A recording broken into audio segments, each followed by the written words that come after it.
নজর রাখবো বালুরঘাটের দিকে। ইতিমধ্যে ভোট দিতে গিয়ে সমস্যার সম্মুখীন হয়েছেন বিজেপি প্রার্থী সুকান্ত মজুমদার। পার্ট নাম্বার নিয়ে তার সমস্যা এবং যে কারণে ভোট দিতে দেরি হয় তার, যদিও জয়ের ব্যাপারে তিনি আশাবাদী, আশা প্রকাশ করেছেন। ভোট দিতে গিয়ে সমস্যার শিকার হন তিনি, যেমনটা আপনাদের জানাচ্ছিলাম যে সকাল থেকে ভোট গ্রহণ চলছে এবং পার্ট নম্বর নিয়ে সমস্যা হয়, ভোট দিতে দেরি হয়। সুকান্ত মজুমদার, বিজেপির প্রার্থী সুকান্ত মজুমদার, তিনি ইতিমধ্যেই ভোটদান করেছেন এবং ভোট দিতে গিয়ে তিনি কিন্তু পার্ট নাম্বার নিয়ে সমস্যার সম্মুখীন হতে হয় তাকে।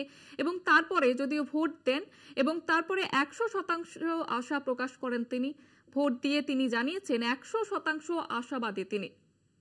ইতিমধ্যেই ভোট দিলেন বিজেপি প্রার্থী, বালুরঘাটের বিজেপি প্রার্থী সুকান্ত মজুমদার। ভোট দিতে গিয়ে কিছু সমস্যার সম্মুখীন হন তিনি।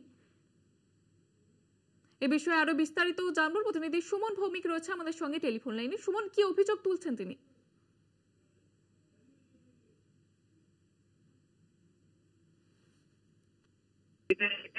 সেখানে কিন্তু তাকে বেরিয়ে যেতে হয়, কারণ তিনি তার পাত্তা নাম্বারটা, সিরিয়াল নাম্বার দেখে যাননি।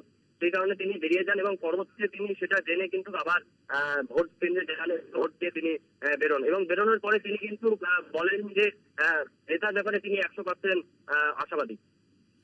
একেবারে ধন্যবাদ জানাবো সুমন। যেমনটা আমাদের প্রতিনিধি জানাচ্ছিলেন যে জয়ের ব্যাপারে কিন্তু 100% আশাবাদী সুকান্ত মজুমদার। এবং আমরা যেমনটা দেখেছি একদা আরএসপির গড় এই বালুরঘাট কেন্দ্র এবং 2019 সালে কিন্তু সেখানে পদ্ম ফুল ফুটেছিল। সুকান্ত মজুমদার ফুটিয়েছিলেন পদ্ম ফুল এবং আজকে 2024-এও কিন্তু বিজেপির ভরসা সেই সুকান্ত মজুমদারের ওপরে। যদিও কি ভোটদান করতে গিয়ে কিছু সমস্যার সম্মুখীন হয়, যদিও ভোট দেওয়ার পরে 100% আশাবাদী সুকান্ত মজুমদার। আপনারা দেখতে পাচ্ছেন সেই ছবি, ভোট দিচ্ছেন সুকান্ত মজুমদার।